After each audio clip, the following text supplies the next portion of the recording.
ይህ የምትመለከቱት ድንቅ ተፈጥሯዊ ዋሻም እንደ ተራ የተፈጥሮ ቅርጽ ብቻ ሳይሆን ለዘመናት በሚስጥር የተሸፈኑ ድንቅና ታምራት የተደበቀባቸው መገኛዎች ተደርገው ይቆጠራሉ። አንዳንዶቹ ዋሻዎች ከዚህ ዓመት በፊት የሃይማኖት አባቶች የብቸኝነትና የጸሎት ቦታዎች ነበሩ። ሌሎች ደግሞ የጥንት ነገስታትና የኢትዮጵያ ሊቃውንት ሚስጥራዊ ዕውቀቶችና ውድ ሀብቶች የተደበቁባቸው ስፍራዎች እንደሆኑ ይነገራል። ይህ የምትመለከቱት እኒህ ዋሻዎች ከተራ ጂኦሎጂካዊ ቅርጾች ወደ ህያው ታሪካዊ መዛግብት ይቀይሯቸዋል። ከትውልድ ወደ ትውልድ ሲተላለፍ የኖረው ስለዚህ ዋሻዎች ሚስጥር ምንድነው? ከዘመናት በፊት የተደበቀው ታምር በዛሬው ጊዜ እንዴት ይገለጣል? ይህ ታምር አብራችሁኝ ታዩ ዘንድ ነው በዚህ ዋሻ ገብቻለሁና አብራችሁ ተከተሉኝ። በርካታ ያልፈታዋቸው የተደራረቡ ጉዳዮች አሉ።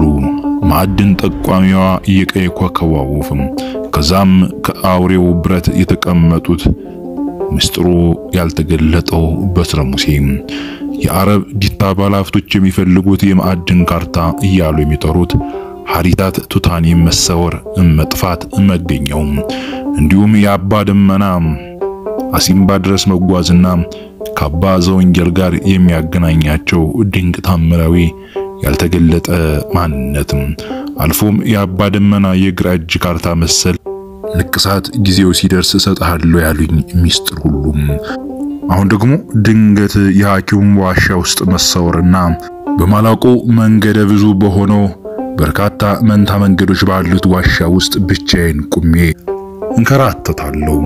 ሰላም በመላው ዓለም የምትገኙ ውድ አድማጭና ተከታታዮቼ እንደምን ውላችኋል?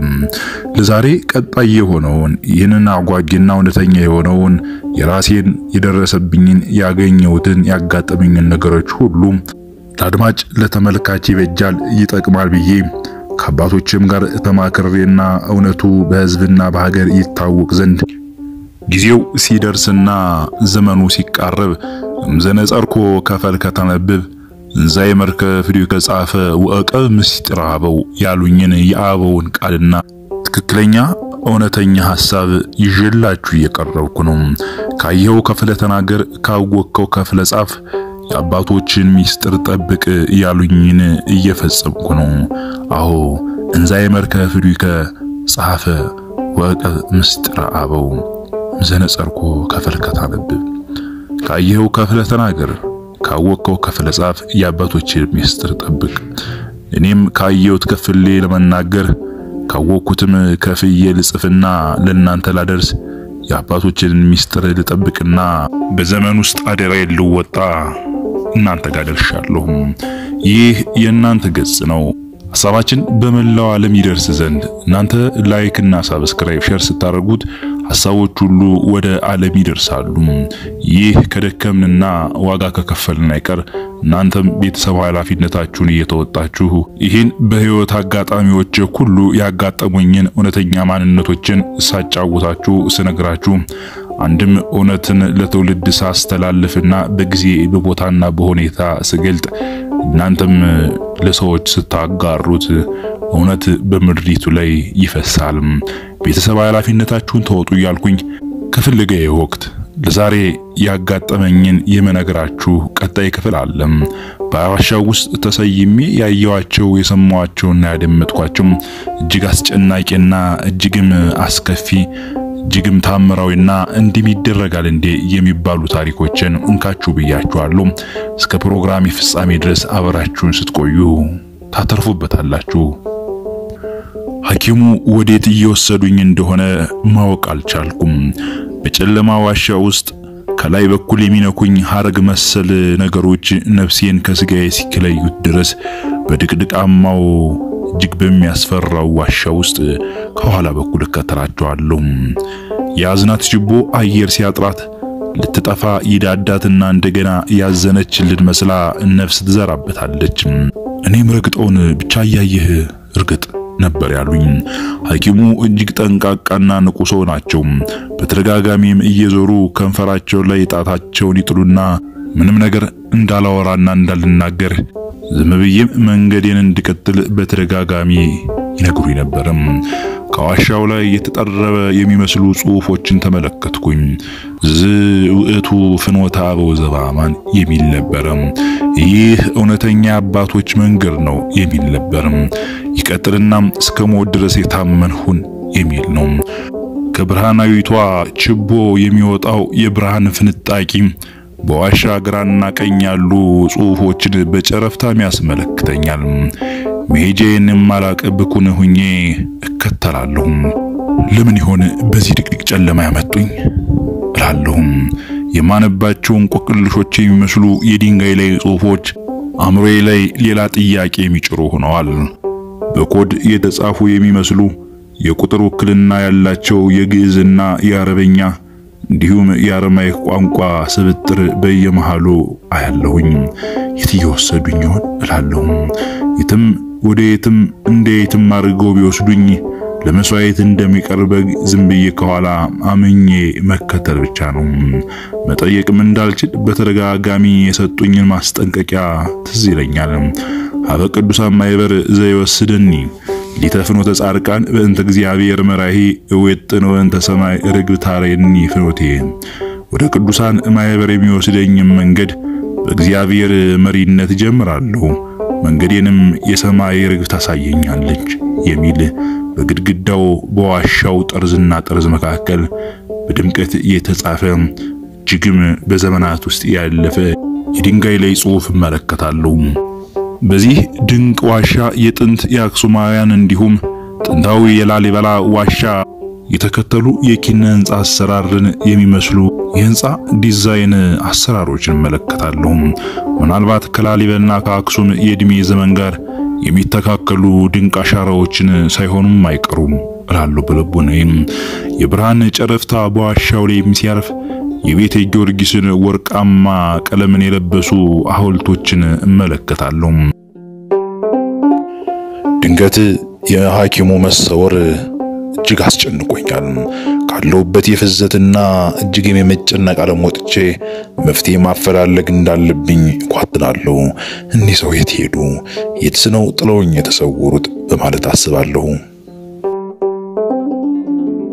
በዚህ የምድር ሆድ ውስጥ የተነደፉ ቅርጻ ቅርጾች ሆኖ የታነጹ የኪነ ህንጻ ጠበብቶች የጻሏቸው የዕብራይስጥና የአረማይክ ቋንቋ ቀመራዊ ጽሑፍ እመለከታለሁ።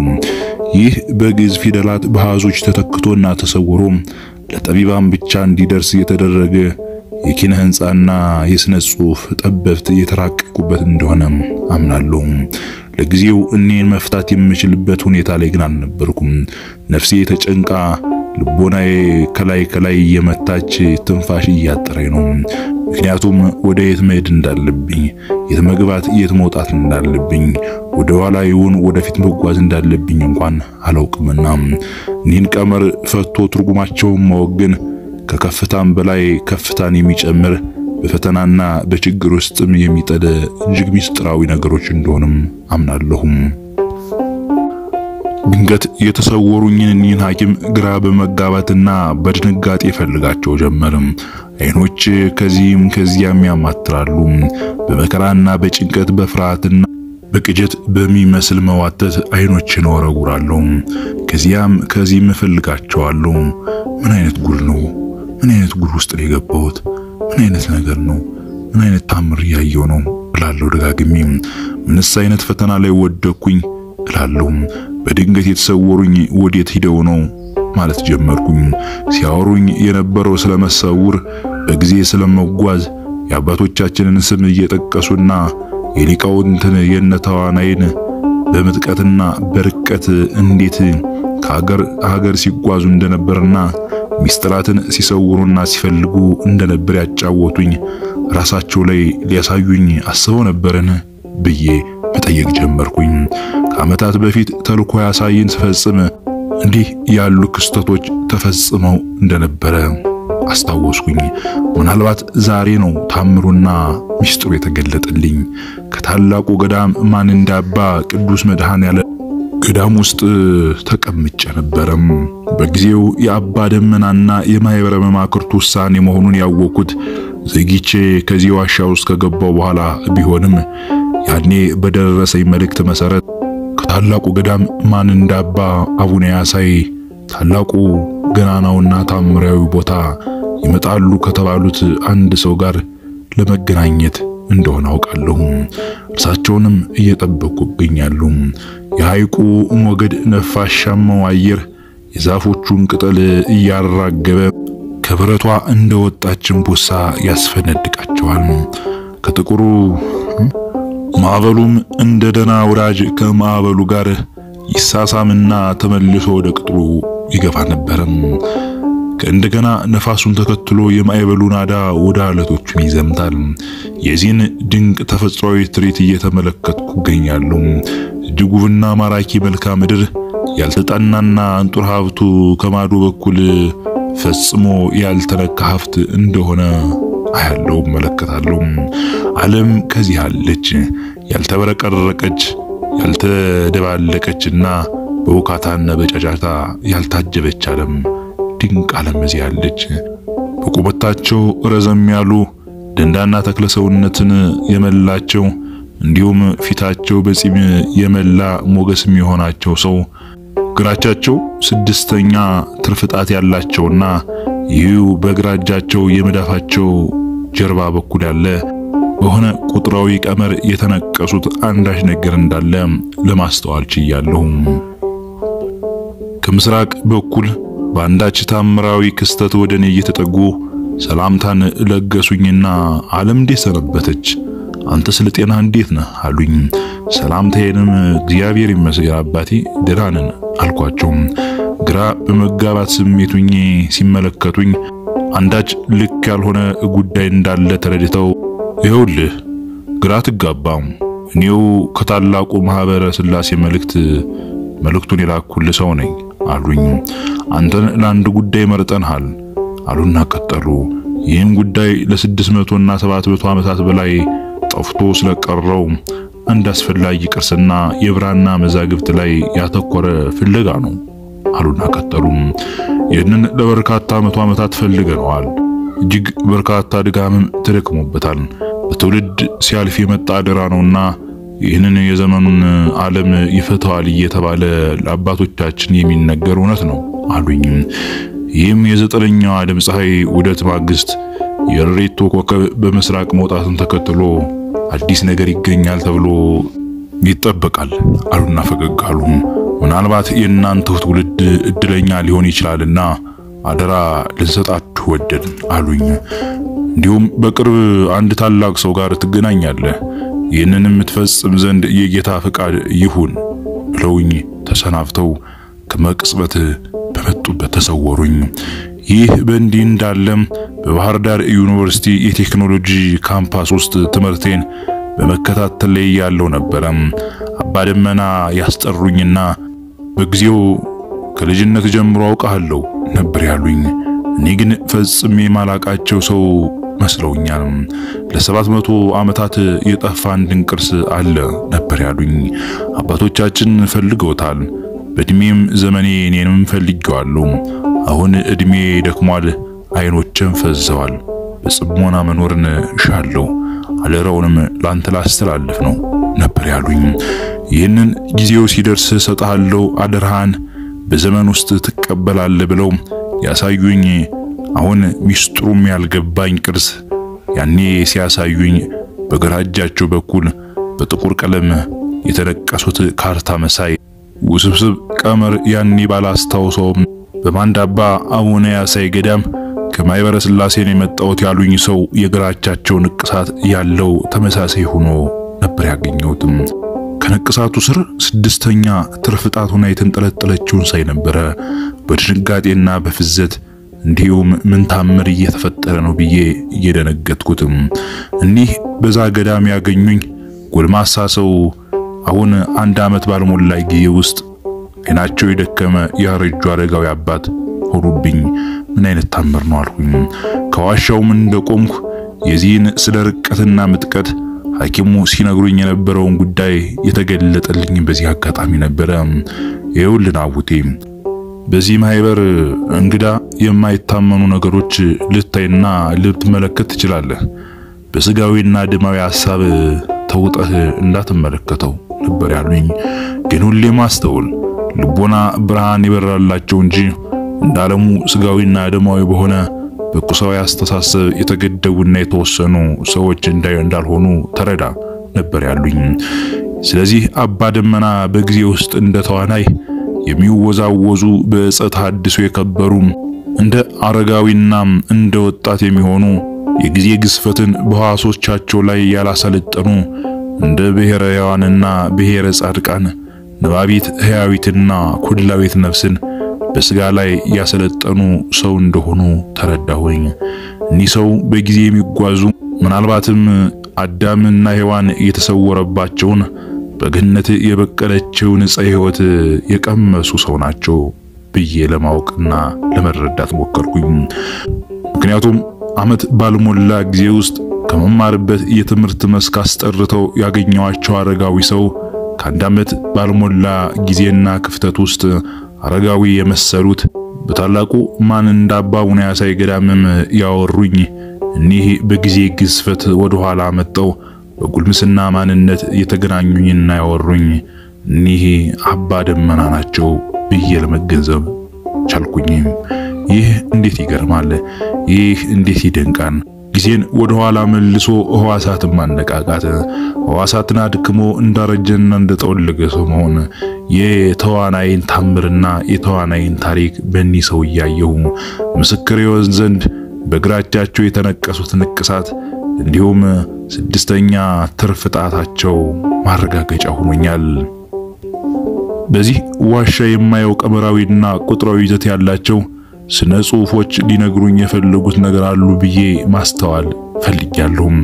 ነገር ግን በጨለማ ውስጥ በድቅድቅ መከራና ስቃይ ውስጥ ነኝና እንደገና ሐሳቦቼን ቀርይሬ የመውጫ መንገዴን አፈላልጋለሁ። ጸጥታ የነፈሰበት ዋሻ ውስጥ ቁልቁል በአለቶች የሚፈሰው ጅረት አለቶችን ሲገጭ የሙዚቃ ቶን የሚመስል ድምጽ እያወጣ በአካባቢው የነገሰው የጊዜው ንጉስ የጊዜው ጌታ ብዬዋለሁ። ምክንያቱም እንደፈለገ ይፈሳል፣ እንደፈለገ ይወራጫል፣ እንደፈለገ ድምጽ እያሰማ ይነጉዳል ነውና ነገሩም ውእቱ ፍኖተ አበው ዘበአማን፣ ይህ እውነተኛው የአባቶቻችን መንገድ ነው የሚለው ይህ መልእክት ምናልባት መንገዱ የአባቶቻችን እውነተኛው መንገድ ይሆንን እላለሁ። እጅግ በድቅድቅ ጨለማ ውስጥ ሆኜ የምትንቦገቦገዋን ችቦ በግራ እጄም ጨብጬ ወደፊት ለመጓዝ ዘጋጃለሁ። እንደገና ፈራና ተዋለሁ፣ ደነግጣለሁ። ወደ ኋላ መመለስም ወደፊት መገስገስም እንዴት እችላለሁ? ዋሻው በርካታ የተለያዩ መንታ መንገዶች ያሉበት እጅግ ቀዝቃዛ አጥንትን ሰብሮ የሚገባም ብርድና ቅዝቃዜን ያመነጫል። ወደ ኋላ ለመመለስ አይኖችን አማትር ጀመረ። እግሮቼ የሚረግጡትን እጅግ ተጠንቅቄ እንድመርጥና በፍጹም ድምጽ ማሰማት እንደሌለብኝ እጅግ በጥብቅ ነበር ሐኪሙ ያስጠነቀቁኝ። ወደ ኋላ እንኳን ለመመለስ የመጣውበት በወል የማላውቅ ምልክት እንኳን የሌለኝ ነኝ። ምክንያቱም በርካታ መንታና እልፍ መንገዶች አሉና በየትኛው በኩል አልፌ መሄድ እንዳለብኝም ተስኖኛል። በርካታ እልፍ መንገዶችን የሚወስደው የተለያዩ አራዊት መኖሪያና ማደሪያ ወስዶ ሊቀላቅለኝና ሲሳይ ሊያረገኝ ይችላል የሚል ስጋት ያደረብኝ። የሐኪሙ ድንገት መሰወር ረፍት ነስቶኛል። የማልጮኸው የውስጥ ጩኸት የማልገልጸው ድንጋጤ ላይ ጥሎኛል። ከዚህ መከራ ወጥቼ ወደ ቤቴ እንዴት መሄድ እንዳለብኝ ከዚህ መከራና ችግር ለመውጣትም መፍትሄዎችን እፈልጋለሁ። ወደዚህ የመጣውበትን ቀን መርገም ጀምሬያለሁ። መውጫ ወደ ሌላው መከራ ራሴን ከተቻለሁ። እዚህ ሁሉ መከራ ምን አገባኝ? የራሴን ሕይወት አሪፌ መኖር ሲገባኝ የማይመለከተኝን እየፈለግኩና እውነትን ገልጣለሁ ብዬ እየደከምኩኝ እንዲህ አይነት መከራ ውስጥ መግባቴ ምን ይሉታል? ለኔስ አደራ ለኔስ ቅርስ ምን ነው በማለት አዘንኩኝ። ሕይወቴን እስኪያሳጣኝ የማስሰው ስለምንድነው? በጦርነት መካከል በጥይት አረር ያለፍኩ በራሴ ላይ ችግርን የምፈጥረውስ ለማን ብዬ ነው ብዬ ተማረርኩኝ። በማይሰማ የውስጥ ሲቃ እብሰለስላለሁ። የተወሰኑ መንገዶችን ተጓዝኩና በርካታ የተለያዩና ውስብስብ መንገዶችን ተመለከትኩኝና ወደዛ ለመሄድ አቀናው። በየትኛውስ ልጓዝ? በየትኛውስ ልሂድ? ግራ ተጋባሁ። በተለያዩ ቦታዎች የመጓዝበት ጊዜ እንዲህ ያሉ ጉዳዮች ቢገጥሙኝም ለመውጣት ብዙም አልቸገርም። አንዴ በደቡብ ጎንደር በሚገኘው ታምራዊ የሆነው ጠራ ገዳም የአቡነ ተክለ ሃይማኖት ዋሻ ውስጥ በተመሳሳይ ሁኔታ ገብቼ በሚደንቅ ታምር በገዳሙ የሚኖረው የነብሩን ጭራ ተከትዬ ወጥቻለሁ። ይህ ከታምር በላይ የሆነልኝ ታምር ነው። በዚህ ግን መውጣት የማልችልበት ስምጥ ውስጥ የገባው ይመስለኛል። ብርሃን ፈጽሞ የማይገባበት ድቅድቅ ጨለማ ውስጥ መጀመሪያ ወደ ዋሻው ውስጥ ገባ ውእቱ ማይከለ ምድር ይል ነበር። ይህ የምድር ማይከል ነው። ምን ለማለት ተፈልጎ ነው? ከዛም እስከ ሞት ድረስ የታመንኩን ይል ነበርም። ከዋሻው ላይ የተጻፉ ጽሑፎች ሚስጥራዊ ቀመር ጠቋሚ እንደሆነም ተረድቻለሁ። ይቀጥልና ሀበ ቅዱሳን ማህበር ዘይወስደኒ ሊተ ፍኖተ ጻርቃን በእንተ እግዚአብሔር መራሂ ወይጥን ወእንተ ሰማይ ረግብ ታሬኒ ፍኖቴ። ወደ ቅዱሳን ማህበር የሚወስደኝን መንገድ በእግዚአብሔር መሪነት እጀምራለሁ፣ መንገዴንም የሰማይ ርግብ ታሳየኛለች የሚል ጽሑፍ ማንብቤያለሁ። የምድር ማይከል ይህ እውነተኛ መንገድ ነው። እንዲሁም የሰማይ ርግብ የምታሳየው መንገድ እኒህ ለኔ የማይፈቱ እንቆቅልሾች ሆነው ከዋሻው እንደቆምኩኝ በሐሳብን አውጥታለሁ። በርካታ ያልፈታዋቸው የተደራረቡ ጉዳዮች በህይወቴ ላይ ገጥመውኛል።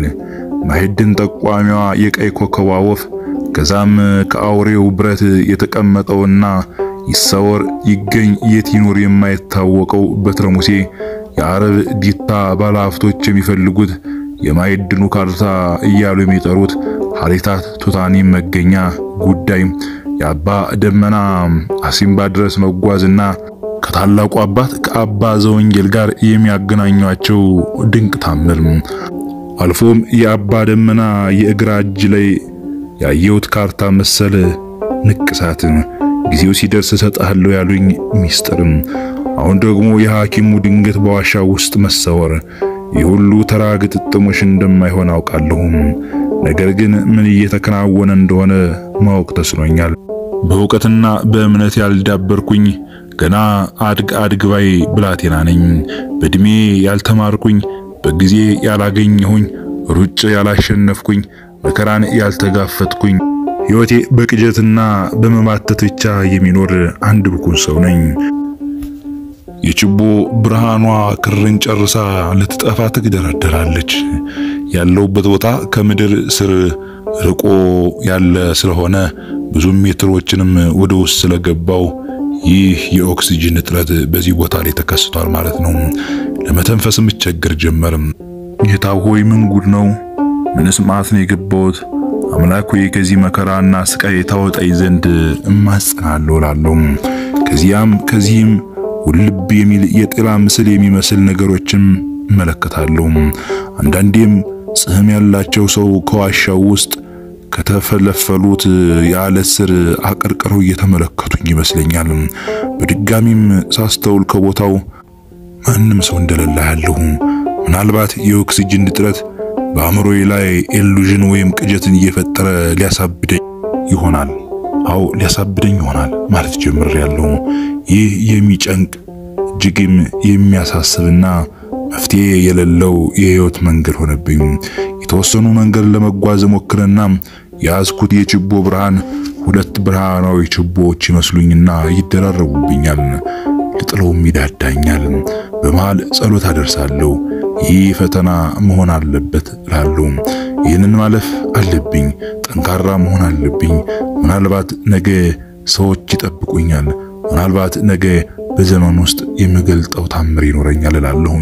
በዚህም በዛም ላለማየትና ሐሳቦችን ለመቆጣጠር ሞክራለሁ። ነገር ግን አልቻልኩም። አንዳንዴም እያበርኩ እንደሆነ ይሰማኛል። በጉንጮች ላይ እንባዬ ቁልቁል ይወርዳል። ድምጽ ማሰማት አልችልም። ምን መከራ ውስጥ እንዳለው አላቅም። እጅግ ያልጠነከርኩና እጅግም ደካማ በፈተናም ያላለፍኩና ያልጠነከርኩ ሰው ብኩንና ግልብ መሆኔን ተረዳው። ይህ ለኔ ቀረበ ፈተናም ሊሆን ይችላል። ስለዚህ ራስክን አጠንክር እላለሁ ለራሴ። ደግሞ እንደገና ይመጣብኛል። ለምንስ ይሄንን በኔ ላይ ያደረጉ? ለምንስ ይሄ በኔ ላይ ሆነ እላለሁ። የኒህ ሐኪም መጨረሻስ ምን ይሆን? የማይነካ ነክተው አዙሪት ውስጥ ወስዷቸው ይሆንን እላለሁ። ምናልባት በአንድ አራዊት ዋሻም ጥሏቸው ሊሆን ይችላል። ወይስ ሲነግሩኝ እንደነበረው እነርሱም በጊዜው ውስጥ እንደተዋናይ በርቀትና በምጥቀት በጊዜ ግዝፈት የማይለካ ማንነትን ተላብሰዋል እንዴ እላለሁ።